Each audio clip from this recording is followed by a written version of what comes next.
தற்போதைய அண்மை செய்தி.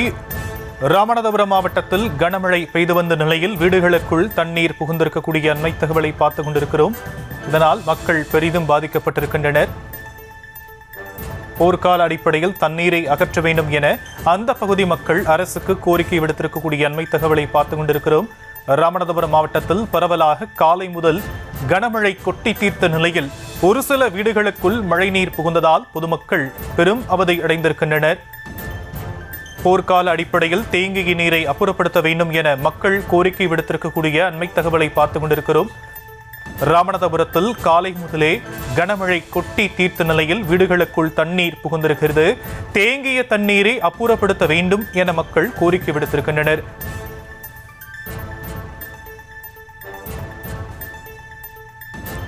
இது குறித்தான விவரங்களை நம்முடைய செய்தியாளர் பூபேஷ் வழங்க நாம் கேட்கலாம்.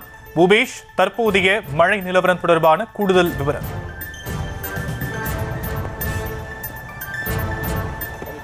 பலத்த மழையானது கொட்டி தீர்த்து வருகிறது. இந்த மாவட்டத்தின் பல்வேறு பகுதிகளில் பெய்யக்கூடிய மழையின் காரணமாக ஒரு சில இடங்களில் இருக்கக்கூடிய வீடுகளுக்குள் மழை நீரானது போயிருக்கக்கூடிய ஒரு சூழலானது நிலவுகிறது. குறிப்பாக பார்த்தோமையான உச்சப்புடியை எடுத்த அந்த பெருங்குளம் பகுதியில் இருக்கக்கூடிய ஜமாத் நகர், அதே போல முஸ்லீம் தெரு உள்ளிட்ட பல்வேறு பகுதிகளுக்குள்ளும் வீடுகளுக்குள் மழை நீரானது புகுந்தது அந்த பகுதியில் இருக்கக்கூடிய மக்களிடையே பெரிய கவலையை ஏற்படுத்தி இருக்கிறது. அதுபோல நாம் தற்போது நிற்கக்கூடிய பகுதியானது ராமநாதபுரத்தை அடுத்த கேணிக்கரை பகுதியில் தற்போது நின்று கொண்டிருக்க. இந்த பகுதி முழுவதும் மழை நீரானது குளம் போல தேங்கி இருப்பது மட்டுமல்லாது இந்த பகுதி முழுவதுமே மழை நீரானது பெரிதும் தேங்கி இருக்கக்கூடிய காட்சிகளை நம்மால் பார்க்க முடிகிறது.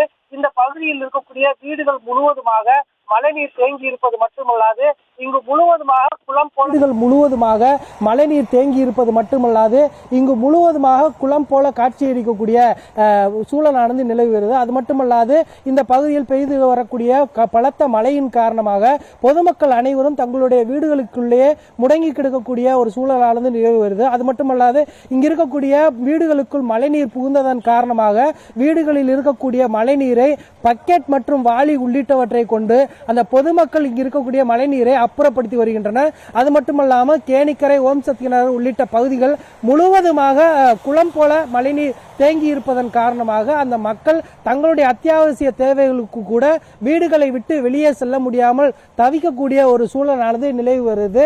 இந்த சூழலில் ஒளிப்பதிவாளர் அருண் தொடர்ச்சியாக அந்த காட்சிகள் நம்ம இடத்தில் காட்டிக் கொண்டிருக்கிறார். தற்போது நாம் ஓம் சக்தி நகர் பகுதியில் இருக்கக்கூடிய அருகாமையில் இருக்கிறோம். இந்த பகுதிக்குள் மழை நீரானது வீடுகளுக்குள் புகுந்திருக்கக்கூடிய சூழலில் மக்களுடைய அந்த பகுதி மக்களுடைய மனநிலை எவ்வாறு இருக்கிறது என்பது குறித்து நாம் தற்போது கேட்டு போறோம். சார் வணக்கம். இப்போ நீங்க அந்த பகுதியில் இருக்கீங்க, என்ன மாதிரியான பாதிப்புகளை நீங்க பாதிப்பு மழை தண்ணி ரொம்ப மழை தண்ணி ரொம்ப தேங்கி நிற்குது சார். இந்த மழை தண்ணி தேங்கி நிற்கலாம இதனுடைய தாக்கத்துல அந்த கழிவுநீர் வீட்டுக்குள்ள வர்ற சூழ்நிலை இருக்கு. வீட்டுக்குள்ள கழிவுநீர் வரனால அந்த தண்ணி அப்புறப்படுத்த முடியல. தண்ணி தேங்கி வீட்டுக்குள்ள நிக்குது. ஸோ அதன் முடியாக நாங்க ரொம்ப சிரமப்படுறோம் சார். கண்டிப்பா சார். இதனால வீடே நேற்று ஒருத்தர் காலி பண்ணி போயிட்டாங்க பக்கத்துல இருந்து ஃபர்ஸ்ட் வீடு உள்ளவங்க. தண்ணி உள்ள போனதுனால நிறைய பாதிப்பட்டிருக்கு. நிச்சயமாக அதுபோல இந்த பகுதியில் இருக்கக்கூடிய நகராட்சி ஊழியர்கள் கூட தொடர்ச்சியாக இந்த பகுதிகள் கூட தொடர்ச்சியாக மழைநீரை அப்புறப்படுத்தும் பணியில் ஈடுபட்டுகின்றனர். மழையையும் பொருட்படுத்தாது நகராட்சி ஊழியர்கள் இந்த பணியில் ஈடுபட்டுகின்றனர். ஆனா நீங்க எங்க இருந்து வரீங்க, எத்தனை பேர் வரீங்க, என்னென்ன செய்றீங்க? 4 பேர். எந்தெந்த பகுதியில மழைநீரை அப்புறப்படுத்த பணியில இந்த இது மினிமம்க்கு எல்லாம் அப்புறப்படுத்திக்கிட்டோம். எவ்வளவு நேரமா நீங்க பணி செய்றீங்க? காலையில இருந்து 6 மணில இருந்து இந்த இது வரைக்கும் 2 மணி சாப்பாடு அது முடிஞ்சு இந்த ஒர்க்கு இந்த மடையில போய் சுத்தம் பண்ணிட்டு வரோம். மொத்தம் எத்தனை பேர்? 4 பேர்.